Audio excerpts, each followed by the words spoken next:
Fala galera, beleza? É, Hoje eu vim trazer uma apresentação aqui muito básica sobre análise da árvore de falhas, né? É um conceito aí da manutenção, né? E, bom, a árvore de falhas, ela basicamente serve, né, uma ferramenta aí que traz muita técnica, né? E ela ajuda a gente a identificar a causa de um evento indesejado, né? A gente usa muito isso aí na indústria, né? Principalmente os engenheiros de produção estudam muito sobre esse conceito, né? E a gente usa isso muito nas indústrias, né, para identificar causas raízes, né, para uma quebra de um maquinário ou então para uma falha humana, né.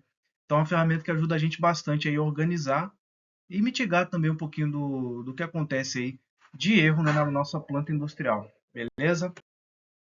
Bom, o que é FTA? O FTA ele é uma espécie aí de fluxograma, né, onde a gente vai realizar a análise da falha. Então, no topo aí desse fluxograma, se vocês visualizarem a imagem ilustrativa que está aí, a gente tem o acidente ou o incidente que ocorreu, e aí embaixo a gente vai fazer uma análise reversa do que aconteceu para que aquela falha ocorresse, certo? E, bom, qual que é o objetivo dessa árvore de falhas? É a gente identificar quais são os pontos críticos que levaram aquela falha a ocorrer, certo?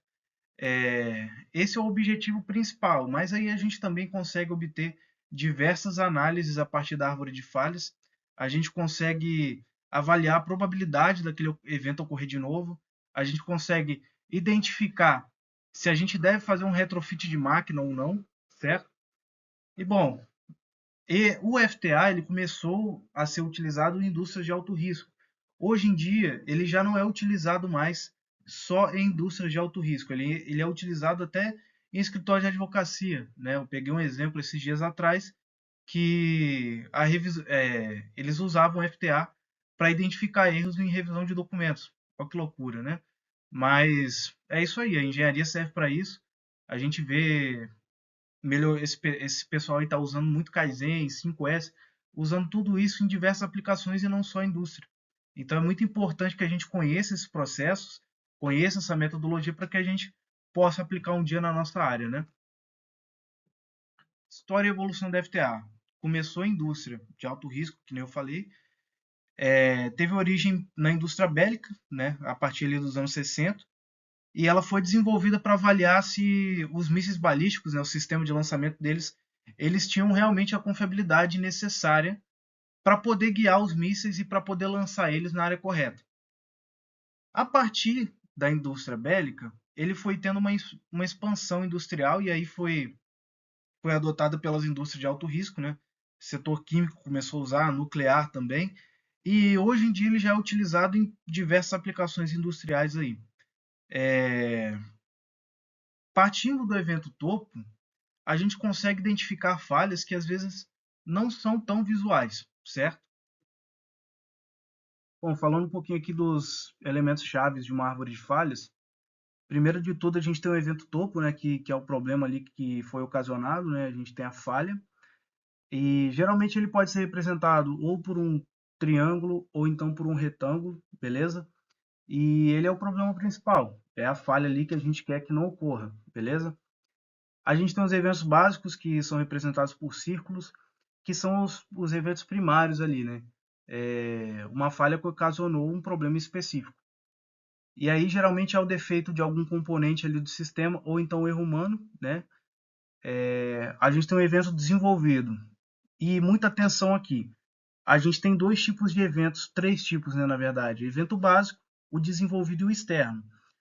O evento básico é o problema individual, é uma falha individual num componente que gera um problema maior. O evento desenvolvido, ele, ele é um evento externo, certo? É um problema maior que poderia ocasionar a falha do equipamento, mas que a gente não quis detalhar muito bem por questão de escopo. A gente geralmente utiliza esse evento desenvolvido para colocar um problema que, a partir da nossa análise, a gente detecta que é muito improvável dele ter ocasionado a falha, mas que tem sim um grau de probabilidade ali. Fechou? Evento externo é o nosso terceiro tipo. O evento externo é esperado que aconteça, não é uma falha, mas ele contribui para que o evento topo aconteça. Beleza? Aí vamos aqui analisar um exemplo, né? Antes, deixa eu só voltar aqui. A imagem de cima, ela detecta ali, ela faz a identificação do que é cada coisa, né? Então a gente tem ali a falha, né? Nesse caso está representado por um retângulo, mas pode ser por um triângulo também. E aí a gente tem portas lógicas, que são uma espécie de decisores ali. A gente tem duas portas lógicas principais que ocasionam, que a gente pode utilizar aqui, que é a porta lógica ou a porta lógica E, tá? A porta lógica ou, ela basicamente diz para a gente o seguinte, que ou uma coisa aconteceu ou outra. Elas não precisam ocorrer de duas formas simultâneas para gerar falha. Já a porta lógica E, ela diz o contrário. Dois eventos primários, eles precisam ocorrer de forma simultânea para gerar o evento intermediário. E aí o evento intermediário vai gerar a falha principal. Fechou? Então, bom, só voltando um pouco sobre porta lógica novamente, a porta lógica pode ser um conceito que vem trazer um pouco de confusão para as pessoas, porque não é um conceito específico da engenharia de produção ou então da administração, né? Esse conceito ele vem da engenharia elétrica, na verdade. É um conceito que vem da lógica booleana, né? E ela é utilizada para representar a programação de portas lógicas de CLPs, né? Então, não é uma simbolização muito utilizada na engenharia e na administração, mas que pode ser utilizada aqui no FTA, certo? Enfim, para o nosso exemplo prático aqui, eu separei um FTA e que o problema principal é que o carro não liga. Então, a gente tem um problema ali no motor, né, que pode ser um superaquecimento ou então a falta de combustível, certo? A gente tem um evento secundário, né, que é aquele evento que eu falei que ele pode acontecer, mas a probabilidade é muito baixa. E aí tem o problema de ignição que a gente colocou ali. E aí a gente tem um segundo problema ali, que são problemas elétricos, certo? Nesse problema elétrico, reparem, né, no problema no motor, a gente tem outros dois problemas secundários. Já no problema elétrico, a gente tem dois problemas primários embaixo, né, representado pelo círculo. Nos problemas elétricos, a gente pode ter ali, por exemplo, um mau contato no fio, ou então a gente pode ter uma queima de bobina, beleza? E aí, ou o mau contato no fio ou a queima de bobina está gerando o problema elétrico. E esse problema elétrico ele está fazendo com que o carro não ligue, entendeu? Basicamente essa é a lógica, né, a aplicação do FTA. Eventos primários ocasionam eventos secundários e esses eventos secundários eles ocasionam o evento principal, beleza? Problema da ignição, a gente não detalhou muito bem, porque é um problema muito, muito difícil de acontecer, mas a gente poderia sim fazer esse detalhamento, né? A gente colocar ali, por exemplo, que as velas elas estão carbonizadas, ou então que o cabo de vela ele está ressecado, enfim. E aí no outro problema, né, o problema no motor, a gente tem a gente tem um problema no motor de superaquecimento ou de falta de combustível. Ou o superaquecimento ou a falta de combustível geram o problema no motor, que faz com que o carro não ligue, certo? Então, acredito que tenha dado para entender a lógica. Só prestem atenção numa coisa, né? Aqui está representado as portas lógicas em verde, né? São todas portas lógicas ou. Se fosse uma porta lógica E, por exemplo, aqui no problema elétrico, vamos colocar, né? Problema elétrico. Aí eu coloquei como exemplo, né? Um fio com mau contato e a queima na bobina, certo? O fio se fosse uma porta lógica E, para o problema elétrico acontecer, o fio com mau contato e a bobina queimada, elas gerariam o problema elétrico. As duas deveriam ocorrer de forma simultânea para que gerasse o problema elétrico, o que é diferente da porta lógica U, né? Um problema ou outro, ele deve ocorrer para que gere o problema, beleza? E bom, falando um pouco sobre as análises que a gente consegue obter num FTA, a gente consegue ter análises tanto quantitativas, né, de dados, ou então qualitativas. A análise quantitativa é ali os dados numéricos que a gente vai pegar e aí vai definir a probabilidade daquele evento topo acontecer. A gente vai usar a lógica booleana, né, que vai analisar se as combinações que a gente tem ali no nosso escopo, elas podem acontecer de forma simultânea ou não, e aí vai gerar para a gente a probabilidade de uma falha ocorrer de forma simultânea ou de forma individual, beleza? Análise qualitativa a gente usa para processos gerenciais e tomadas de decisão. Então, a gente pode ter aqui, por exemplo, numa análise obtida pelo FTA, o número de incidência de quebras de um maquinário.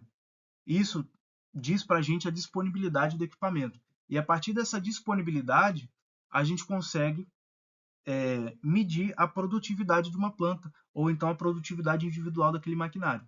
Beleza? Sobre mitigação de riscos. A partir dessas análises quantitativas e qualitativas, a gente consegue aí mitigar os riscos daquela falha acontecer. Por meio de quê? Bom, a gente vai identificar as falhas que ocorreram, vai identificar os problemas que podem fazer com que aquela falha ocorra, e aí a gente vai atuar em cima dessas falhas, né, com outras ferramentas. Uma outra ferramenta muito utilizada hoje na gestão de manutenção é o FEMEA, né, que é a identificação e mitigação dos erros a partir de modos de falhas. Então a gente vê a falha que aconteceu e tenta analisar o que a gente pode fazer para que aquela falha não ocorra individualmente, beleza? Onde a gente aplica o FTA na engenharia de produção? A gente pode identificar gargalos de produção, né? A gente consegue ver ali os pontos críticos da nossa produção, o que não pode parar, o que pode esperar, o que deve ser feito de manutenção preditiva, preventiva e manutenção corretiva, beleza? Então aí a gente já vai para o segundo tópico, né? Priorização da manutenção. Então, se a gente tem um maquinário que ele é muito velho e a gente sabe que ele vai quebrar, por que fazer a manutenção preventiva desse equipamento, sendo que ele está prestes a ter o seu funcionamento totalmente interrompido? Deixa quebrar e a gente faz a manutenção corretiva, beleza? Tem um maquinário que ele pode ser velho, ele pode ser o que for, mas ele não pode parar aqui na empresa. A gente vai então fazer uma manutenção preventiva para que a manutenção corretiva não seja necessária. E aí a gente consegue priorizar ali a ordem de manutenção. Beleza? Parte de redesenho de processos. Se uma falha ela tem uma probabilidade muito alta de acontecer, a gente tem que eliminar as dependências do sistema para que a gente melhore a eficiência e a segurança ali do nosso equipamento. Então, se a gente tem, por exemplo, a probabilidade de que a falha no sistema de ignição do veículo ocorra, a gente precisa identificar como a gente pode diminuir essa probabilidade. A gente pode usar uma vela de irídio no motor que tem mais, que prolonga a vida útil do sistema de ignição. A gente pode substituir o material do cabo de vela. O que a gente pode fazer para que a probabilidade daquele evento ela diminua, beleza? Análise de causa raiz. A aplicação do FTA, o seu conceito inicial, a sua base é analisar a causa raiz. O que fez aquela falha ocorrer, né? Então a gente consegue estruturar e investigar o que pode ter acontecido ali. Uma outra coisa que a gente consegue analisar a partir do FTA é promover ações de melhoria contínua e de gestão ali na nossa planta industrial. Então a gente consegue ali fazer um Kaizen para identificar os eventos que ocorrem e que causam defeitos, e a gente pode implementar ações preventivas para que aquela falha não ocorra, beleza? Com isso a gente ganha o quê? A gente ganha melhoria na qualidade dos produtos, a gente ganha também mais eficiência operacional, e aí a gente consegue então reduzir custo com manutenção, a gente consegue reduzir custo com quebra e parada de produção. Então, tá vendo o nível de importância do FTA? Por que a gente deve fazer o FTA? Gerenciamento de fornecedores também. Se o fornecedor falha em entregar uma peça que a gente precisa substituir no maquinário, a gente entende também que isso é uma falha humana. E as falhas humanas elas devem ser incluídas no FTA. Então é muito importante também que eu coloquei aqui só um exemplo, né, de gerenciamento de fornecedores, mas não necessariamente é uma falha da entrega da peça pelo fornecedor. Pode ser uma falha humana do operador que que aumentou a potência da máquina mais do que o fabricante especifica. Então a gente tem diversas falhas humanas ali que podem ser incluídas no FTA. Na verdade, devem ser incluídas, né? A gente não pode deixar de fora jamais. Que a gente deve ter de ponto de atenção na construção do FTA? E aqui eu ordenei por partes, né? A primeira parte é definir o evento topo e a gente precisa ser objetivo com isso, né? A gente não pode colocar um problema gigantesco e identificar diversas falhas. A gente precisa ter um escopo. Ah, o problema é o carro não funcionar? Pô, beleza, vamos colocar lá que o carro simplesmente não funciona. Ah, o problema é o carro não pegar na partida? Então, beleza, a gente pode falar então que o nosso sistema de partida ele funciona, no entanto, o carro não pega. Então, a gente tem que sempre ser objetivo e evitar ambiguidades, beleza? Segunda parte, definir o escopo do que a gente vai analisar. Quais são os problemas que são relevantes? Ah, o carro ele quebrou? Ele, ele pode estar quebrado por diversas coisas. Pode ser uma má conexão num fio, pode ser, sei lá, um problema elétrico, pode ser um problema de ignição. Então, a gente precisa focar em problemas específicos, né? E como que a gente faz isso? A gente define o escopo a partir dos indicativos que a nossa máquina dá. Então, beleza, o carro ele está falhando, ele não liga, pô, eu estou dando partida aqui, ele parece que quer ligar, mas aí ele simplesmente morre depois de pegar na partida. Pode ser um problema com combustível, pode ser um problema elétrico também. O que a gente sabe é que não é um problema na junta do cabeçote. Então a gente retira essa probabilidade de evento de acontecer, beleza? Qualidade dos dados. A gente precisa ser sempre muito cético e analisar se todos os resultados, todos os dados que foram coletados ali são confiáveis e se a mesma metodologia foi aplicada para coletar aqueles dados. Se não foi utilizada a mesma metodologia, pelo menos alguma semelhante e que tenha coerência com a análise que a gente quer obter. Se a gente não tiver essa coerência, a gente pode pegar dados divergentes e aí a gente vai incluir no nosso escopo de análise e vai obter um dado que para a gente é irrelevante. Na verdade, não irrelevante, né? Eu diria que não assertivo, beleza? Conhecer o processo. Não adianta nada eu fazer um FTA se eu não conheço o processo ali, se eu não entendo como uma máquina funciona, se eu não entendo como aquela falha humana ocorreu. Então a gente precisa sempre conhecer o processo para poder identificar melhor quais as falhas que podem estar ocorrendo ali, beleza? Se a gente não conhece e a gente está fazendo FTA, a gente precisa sempre revisar com quem conhece o processo, né? Que é ali a nossa quinta etapa, revisão por especialistas. A gente precisa validar o nosso FTA sempre com os especialistas, porque aí a gente vai conseguir clareza e precisão. Às vezes, o especialista fala alguma coisa ali para a gente rápido e a gente já vai partir para a construção do FTA e nem sempre a gente entendeu direito o que ele quis dizer. Então, passando por essa fase de validação com o especialista, com a pessoa que entende de fato do processo, a gente consegue ter essa precisão que a gente quer. Uma outra dica que é dada aqui é não relevar os fatores humanos. A gente precisa sempre incluir o fator humano como um possível causador de falhas, porque os erros humanos eles são muito suscetíveis e podem ser por diversos motivos. Pode ser cansaço, pode ser falta de atenção e isso pode causar uma falha significativa na planta de produção, certo? Um exemplo que eu tive esses dias é que um operador ele causou a quebra de um maquinário porque ele derramou não, né? Ele derrubou um material em cima da máquina. E aí derrubou o material em cima da máquina, sobrecarregou o sensor da máquina, né? E devido àquele peso ali, o sensor trincou. Então, depois que o sensor trincou, a gente imaginou que fosse um ressecamento do material, né? Que ocorreu com o tempo, mas na verdade não era. Foi aquele material que quebrou ali que foi derrubado em cima do sensor, que trincou o sensor e aí a partir do tempo, no decorrer do tempo, a fenda, né, dessa quebra foi se abrindo e aí ocasionou a falha do sensor, né, a quebra total dele.